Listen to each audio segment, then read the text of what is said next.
Parfait. Donc, comme vous le voyez ici, j'ai un petit quelque chose qui va me permettre d'illustrer le début de notre prédication. À main levée, là, qui a déjà vu cette belle petite trousse-là dans les mains de quelqu'un d'autre ici à l'église? Oui, quelques-unes quand même. Notre frère Will traîne ça régulièrement, cette belle petite mallette-là. Et là, ça renferme tout le nécessaire pour faire de l'excellent café. Pas du Folgers, là, pas de l'acide à batterie, là, du vrai bon café là, maison. Tu peux faire ça avec tout ce qui est contenu dans cette trousse-là.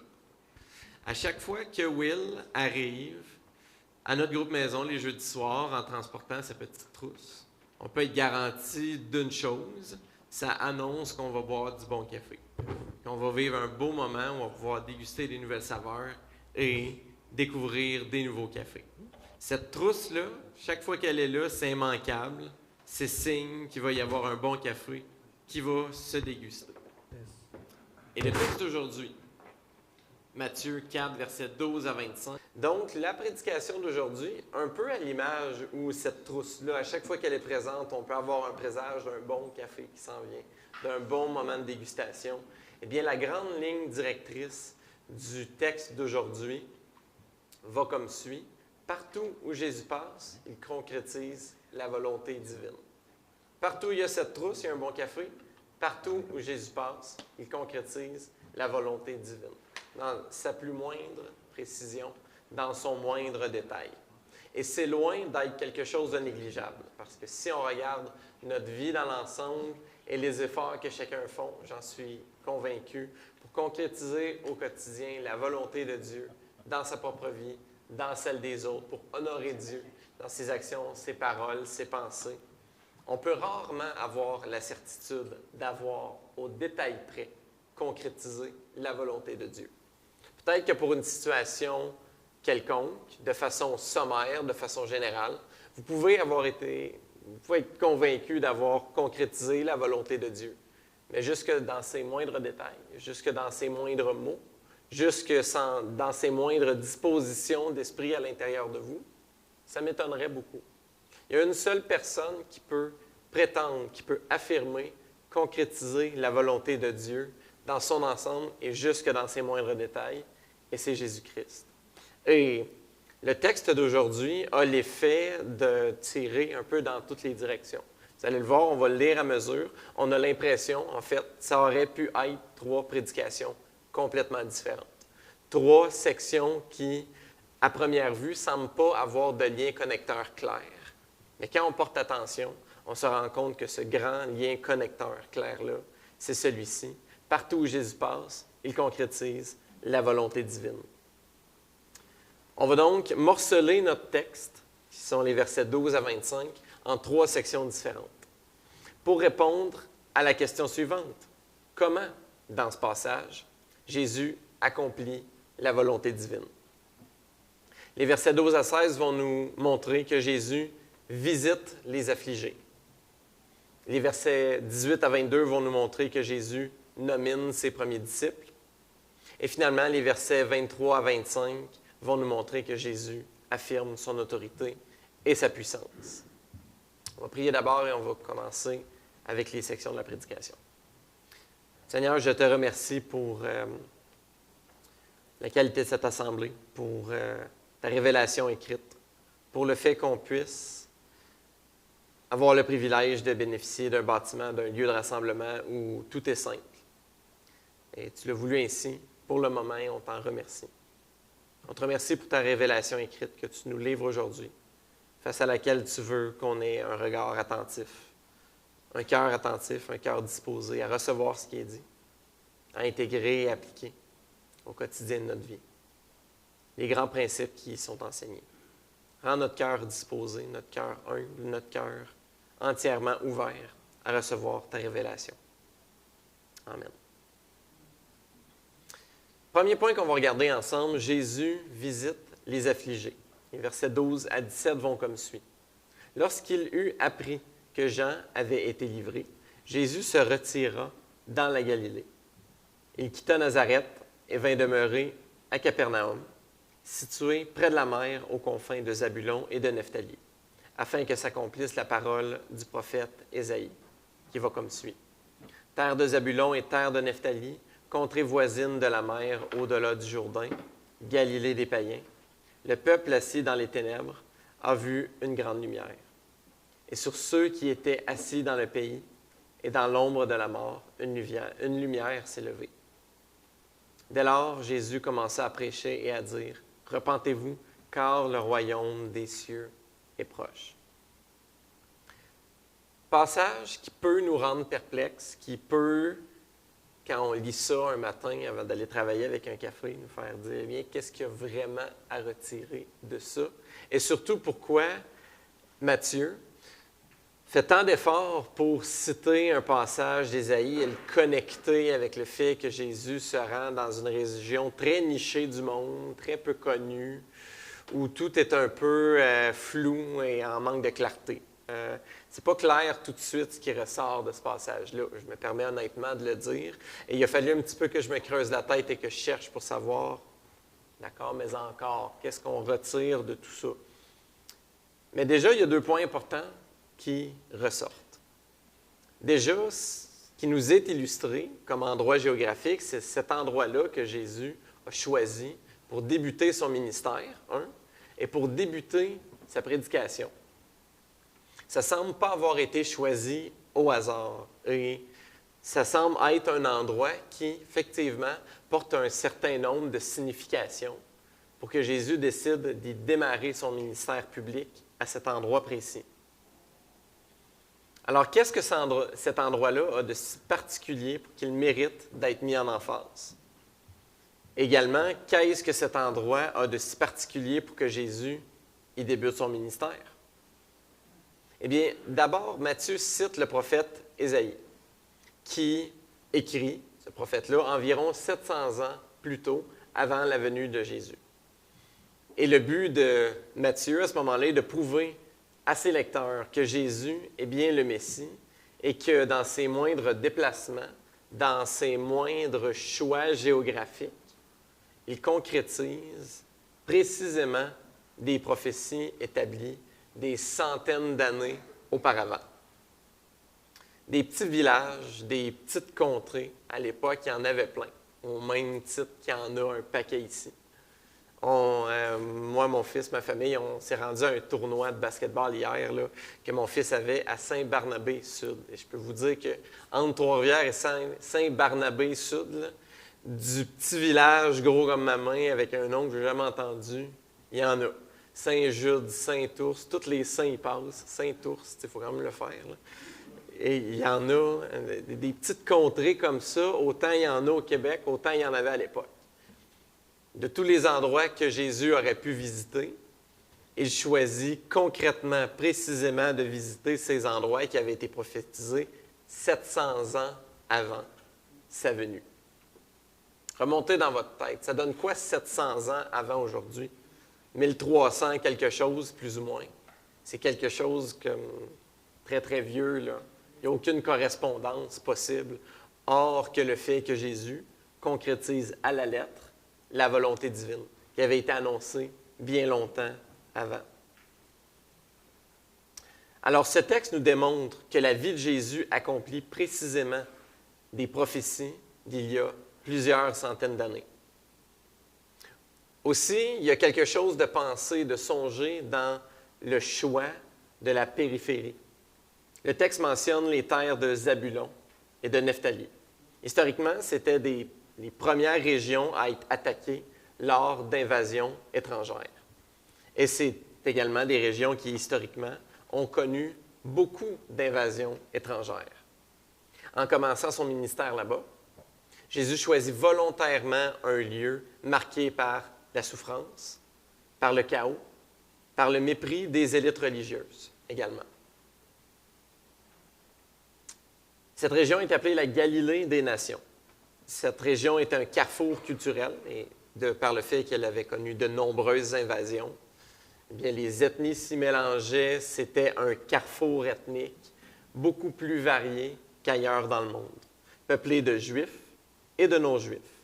Et les recherches démontrent que ce peuple était caractérisé par une grande ouverture d'esprit, puisqu'interagissant avec de nombreux angles, de nombreuses couleurs culturelles, et on va le dire par la force des choses, par la force d'invasions successives, par de nombreux changements successifs.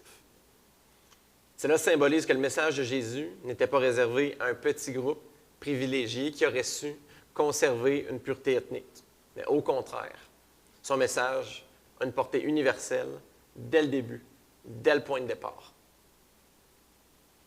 Le texte d'Ésaïe va contraster l'ombre et la lumière. C'est l'image centrale du passage. L'ombre de la mort représente l'état de désespoir, d'oppression spirituelle de ce peuple. Et la grande lumière, eh bien, c'est Jésus lui-même. Son arrivée n'est pas qu'une visite. C'est un lever de soleil spirituel, l'annonce d'une nouvelle ère, un nouveau commencement. Alors, ce passage nous montre que Jésus apporte l'espoir en priorité à ceux qui semblent oubliés, à ceux qui semblent méprisés dans le noir et affligés. On remarquera au verset 17 que c'est dans cet endroit que Jésus commence son ministère de prédication. C'est réellement le mot qui est choisi. Littéralement, il s'agit du terme proclamation.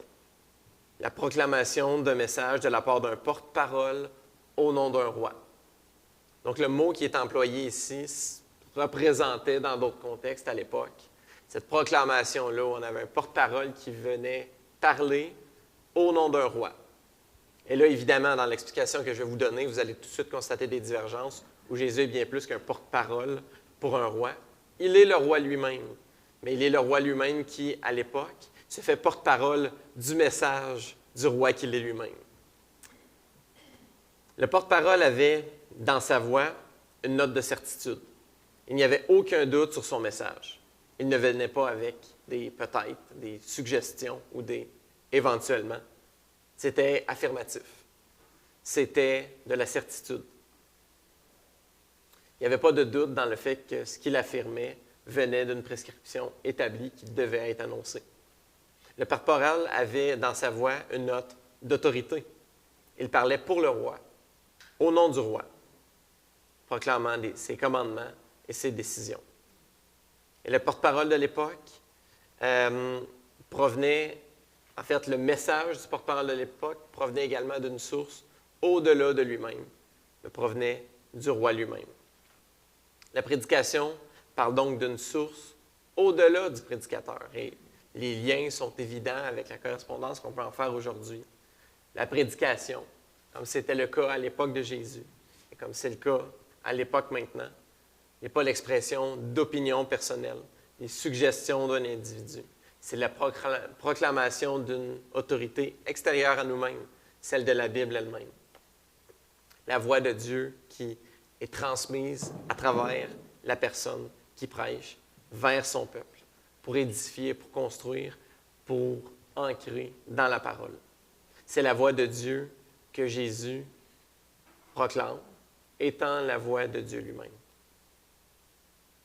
Dans ce texte, on peut remarquer également que toutes les actions de Jésus qu'il aurait pu entreprendre en priorité pour concrétiser la volonté divine, il choisit la prédication comme ce moyen fort pour proclamer, pour établir ses premiers pas vers le fait de concrétiser la volonté divine. On remarquera beaucoup plus loin, c'est-à-dire quelques versets après, que Jésus va appliquer des guérisons, va appliquer des miracles. Mais ce n'était pas son premier pas à concrétiser, à démontrer la volonté de Dieu. Entre vous et moi, si j'avais à prouver à quelqu'un que je suis Dieu, amenez-moi tous les malades, tous les infirmes, on va sortir ça à peine à la planche, on va tous les guérir. Là, ça va être clair, on a quelque chose de tangible, vous le voyez bien, je suis en train de guérir du monde, je vous dis que je suis Dieu. On annonçait longtemps d'avance que Dieu viendrait faire des miracles, des prodiges comme ça. Vous voyez, c'est concret, c'est tangible. Jésus ne commence pas par là. Jésus ne commence pas par des guérisons miraculeuses. Il commence par la prédication, par une proclamation haute et claire de la volonté divine. Et je vous invite à voir, comme encore aujourd'hui, ce ne sont pas les miracles, les grandes manifestations spirituelles, je dirais comme ostentatoires, apparentes, que Dieu privilégie. Ça a été quoi le filon qui a été maintenu tout au long de l'histoire de l'Église, comme le point central où Dieu révèle sa volonté? dans l'Église chrétienne, ça a toujours été la prédication. C'est d'ailleurs ce que Jésus met de l'avant en premier. Je vous invite à accorder, autant que Jésus l'accordait à l'époque, autant que Dieu l'a conçu, toute son importance à la prédication. C'est évidemment pas pour rien que l'ensemble du culte est structuré à l'Église ici, en conséquence du sujet de la prédication, en conséquence de ce moment qui est un peu un haut point du culte, où on rouvre la Bible ensemble et où on creuse la volonté divine, où on creuse la révélation écrite et où on regarde ensemble comment appliquer au quotidien de notre vie le message de l'Évangile, la volonté divine, de façon à lui rendre tout l'honneur qui est dû. Jésus, de toutes les manifestations, de toutes les démonstrations qu'il aurait pu choisir pour illustrer qu'il est celui qui représente la volonté divine et qui la concrétise, il a choisi la prédication. Gardons ça en tête tout au long, évidemment, de cette prédication, mais dans le cadre de notre vie d'Église. Quand Jésus va prêcher, il ne prêchera pas n'importe quel message. Un appel à la repentance. Et le concept de la repentance, lui, représente donc un changement de façon de vivre, un changement d'orientation de vie. Et c'est ce à quoi Jésus appelle tous ceux qui vont aller l'entendre, en Galilée, évidemment, ailleurs après ça, à un changement de façon de vivre. Quand Jésus parle au verset 17, ce qu'il dit, mot pour mot, est le suivant. « Repentez-vous, car le royaume de Dieu est proche. » Il va appeler à un changement de voie en vue de nouvelles façons de fonctionner dans ce monde, le royaume de Dieu.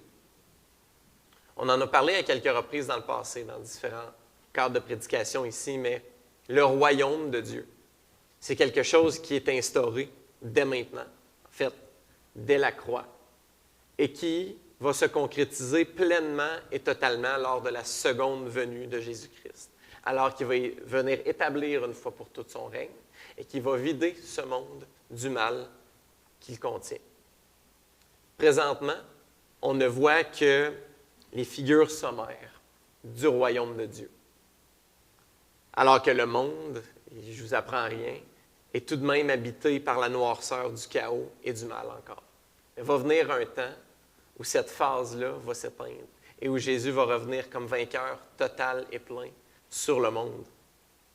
Quand Jésus proclame que le royaume de Dieu est proche, ce qu'il annonce, c'est en deux temps, cet aspect concret dès maintenant où le royaume de Dieu, il est accessible, il peut être goûté, il peut être senti, il peut être expérimenté dans le cadre de la vie de l'Église. Et il va venir éventuellement, totalement et pleinement. Donc, par son appel à la repentance, Jésus invite quiconque à cesser de marcher loin de Dieu et à débuter, dès aujourd'hui, une marche vers Dieu pour marcher en conséquence d'un nouveau régime, d'une nouvelle gouverne, celui du royaume de Dieu. Jésus invite tout au long de son ministère quiconque à se détourner de ses propres voies et à se tourner vers Dieu. Jésus se présente dans un lieu géographique empreint de souffrance et de rejet. Invite chacun de ses habitants à changer de voie. Jésus va donc insister sur la venue prochaine du royaume de Dieu. Qu'est-ce que Jésus veut dire quand il invite les gens à se repentir car le royaume de Dieu est proche? Eh bien donc, comme je l'ai mentionné, l'idée d'un royaume signifie un règne, une autorité, une façon de gouverner complètement différente. Et Jésus va donc inviter chacun à vivre en conséquence de cette nouvelle gouverne, plutôt que l'ancienne.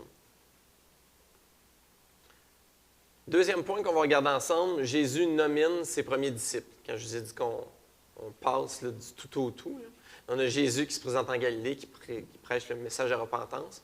Et après ça, épisode 2, là, il choisit ses disciples.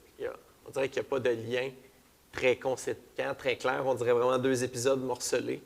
Mais pourtant, dans les 2 contextes, Jésus va se présenter comme celui qui incarne la volonté divine, celui qui la concrétise à partir du texte d'Ésaïe, comme on l'a vu, et celui qui va donc nominer ses premiers disciples qui vont agir à cette époque-là comme des apôtres. Le texte va comme suit. Au bord de la mer de Galilée, il vit deux frères, Simon, appelé Pierre, et André, son frère, qui jetaient un filet à la mer. En effet, ils étaient pêcheurs. Il leur dit, « Suivez-moi et je vous ferai pêcheurs d'hommes. » Aussitôt,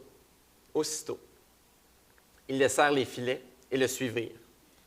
En allant plus loin, il vit deux autres frères, Jacques, fils de Zébédée, et Jean, son frère, qui étaient dans une barque avec leur père, nommé Zébédée, et qui réparaient leurs filets.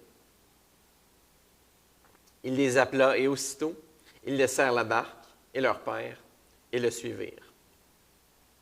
Jésus nomine, Jésus va choisir. Dans le temps des fêtes, entre Noël et le jour de l'an, chaque année, ma famille et moi, plus élargie, là, donc la famille à Joanie, mon frère, également avec son gars, on loue des petits chalets dans le bois c'est un moment de famille agréable qu'on vit chaque année comme ça. Et il y a un jeu qu'on a adopté un peu comme une tradition d'une année à l'autre, et ça s'appelle du laser tag. Je ne sais pas s'il y en a qui connaissent ça. Là. Tu te mets essentiellement, tu as un petit fusil là, qui est connecté à un fil, puis tu as un petit plastron à peu près gros comme un poing, là, qui est attaché avec des bretelles. Le plastron est lumineux, et là, il change du vert au jaune au rouge. Puis là, tu as le fusil. Là, tu tires sur l'autre, puis là, plus tu tires sur l'autre, plus la couleur change, du vert au jaune au rouge. Quand elle passe à rouge, tu es éliminé. C'est un petit jeu de fusil très agréable. On joue à ça dans le bois, on a de l'espace, c'est l'hiver, c'est vraiment le fun. On attend qu'il fasse noir, ce qui arrive à peu près à 3h15 l'hiver. Et là, on se fait des parties de ça, puis tout le monde rit, tout le monde a beaucoup de plaisir. Et là vient toujours le temps, au début de chaque partie, où les cousins, les cousines, les oncles, les tantes, tout le monde est là. Et là, c'est le temps de faire les équipes. Et là, on nomme deux chefs d'équipe qui sont souvent les plus jeunes, en tout cas les moins expérimentés. Et là, de tout le lot de participants qu'il y a, eh bien, il y a moi, puis il y a Jean-Philippe, mon frère. Jean-Philippe, il a fait l'armée. Jean-Philippe manipulait des fusils, visait avec un fusil, opérer des déplacements tactiques. Là. Il sait ce qu'il fait. Et moi, non. Parce que moi, je n'ai pas fait l'armée. De qui vous pensez des deux qui est choisi en premier? C'est moi ou c'est Jean-Philippe? À chaque fois, je pourrais offrir mer et monde avec ma sélection, ça ne changerait rien. Il est toujours sélectionné en premier. Puis il gagne tout le temps. Ça lui donne raison encore plus. Jésus ne fonctionne pas comme ça quand il nomine.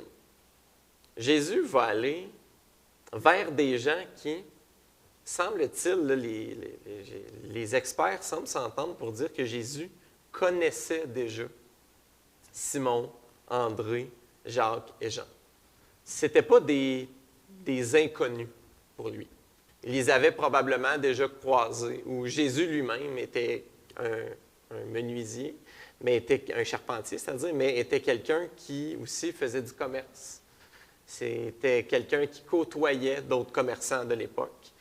Et Pierre, André, Jacques et Jean étaient également des commerçants.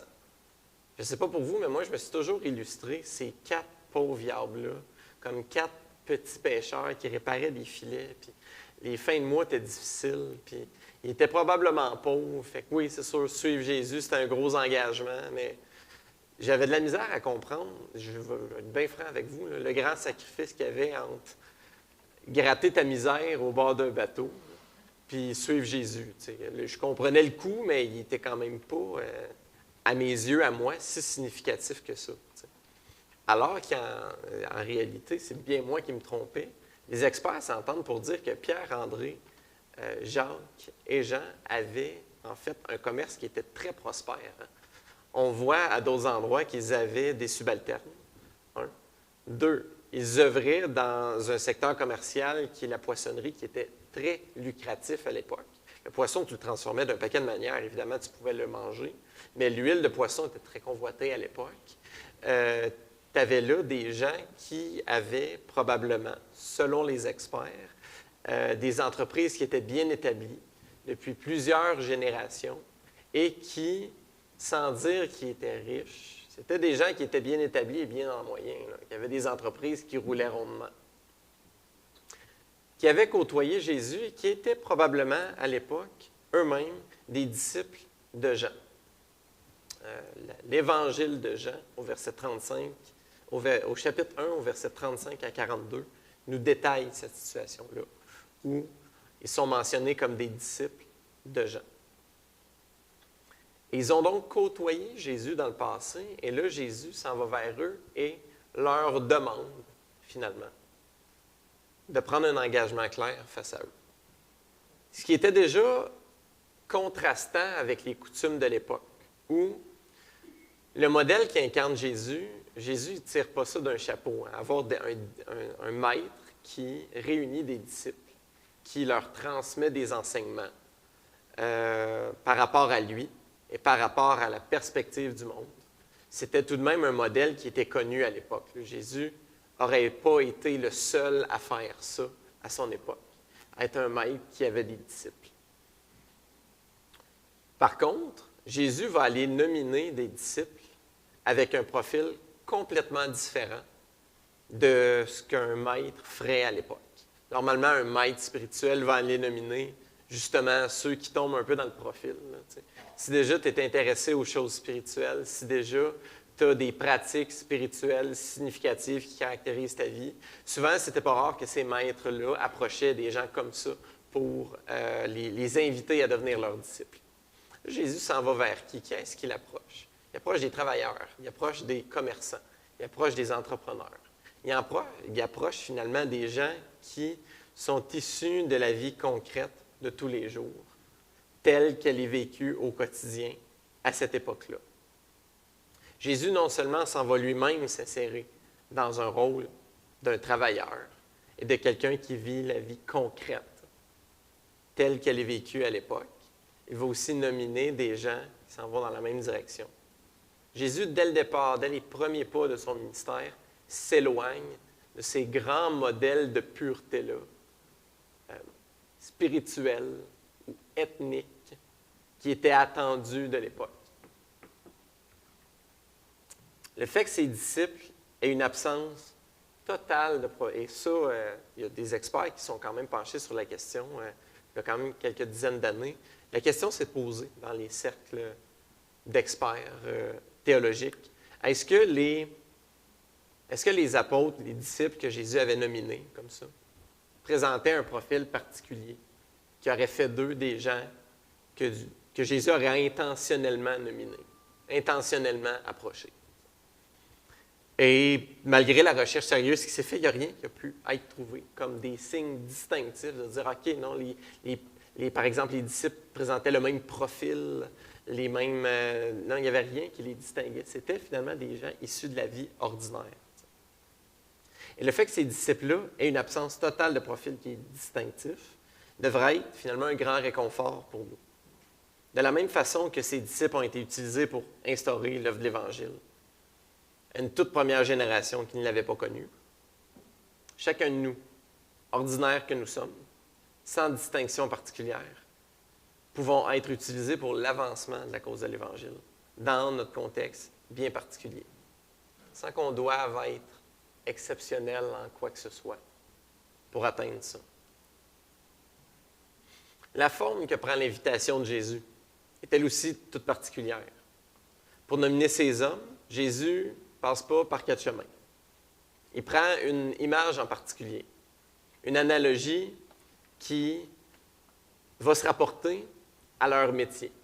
C'est des pêcheurs, suivez-moi, je vais vous faire pêcheurs d'hommes. Le lien est assez clair.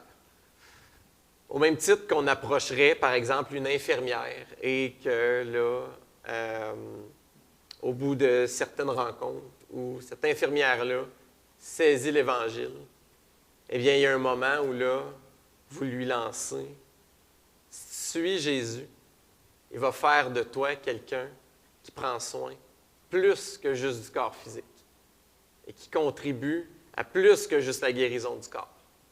Tu vas pouvoir prendre soin de l'état spirituel. Tu vas pouvoir contribuer à la guérison spirituelle de quelqu'un. L'exemple n'est pas parfait, mais ça s'apparenterait un peu à ça.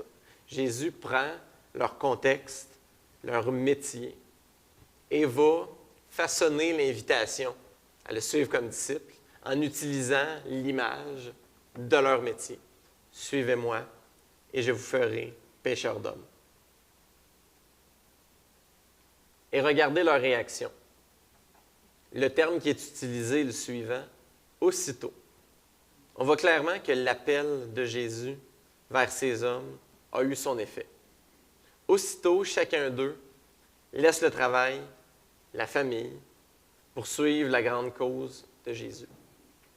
Contrairement à ce que je pensais, il leur coûtait énormément cher de laisser ce qu'ils avaient pour suivre Jésus. Parce que là, c'est une entreprise établie. Là, c'est un salaire garanti, une certaine prospérité financière et matérielle. C'est la confiance du paternel face à l'entreprise et à la succession. C'est tout un mode de vie plus facile qui est laissé de côté au bénéfice de Jésus-Christ. Le coût de suivre le Christ, à leur époque comme à la nôtre, est un coût qui est significatif. Et non peut-être que dans la majorité des cas, dans la majorité de vos cas à vous, l'appel ne sera certainement pas de lâcher héritage familial, métier et entreprise familiale pour suivre Jésus-Christ. Et c'est là une distinction puis une nuance particulière qu'il faut souligner. Jésus, le Nouveau Testament, de façon générale, ne célèbre pas là des gens qui quittent leurs responsabilités pour suivre Jésus-Christ. Jamais l'emphase de ce texte est mise sur le fait de quitter ses responsabilités pour suivre Jésus-Christ. L'emphase qui est mise, c'est sur une vocation de vie. Ces disciples-là, comme je l'ai mentionné, œuvraient au sein d'entreprises qui étaient bien établies. Le coût personnel de quitter tout ça pour suivre Jésus-Christ, c'est eux qui le subissaient. Un employé, ça se remplace. Une entreprise établie, ça va continuer à œuvrer, ça va continuer à prospérer, malgré le fait qu'un employé quitte. Le coût, c'est eux qui le subissaient. Ce n'est pas des responsabilités qu'ils rayaient, qu'ils décidaient de ne pas prendre en manquant de jugement. Ce qui est impliqué dans le fait de tout laisser en arrière pour ces hommes, c'est donc gigantesque. Ces hommes sont prêts à abandonner carrière, famille, sécurité, moyens de subsistance pour suivre le Christ. Malgré notre contexte, fort différent des apôtres et de leur appel, avons-nous la disposition d'esprit de suivre le Christ avec autant de sérieux, autant de dévouement, et j'irais même jusqu'à dire avec autant d'ouverture pour que Jésus change nos plans de vie, nos plans personnels, qu'il altère notre façon de voir notre futur pour concrétiser la volonté divine. Est-ce que notre dévouement envers le Christ est exercé avec autant de sérieux et une pleine disposition à lui accorder autorité sur toute chose, même sur notre tracé de vie future? Troisième point qu'on regarde ensemble, Jésus affirme son autorité et sa puissance. Les versets 23 à 25 vont comme suit. Jésus parcourait toute la Galilée.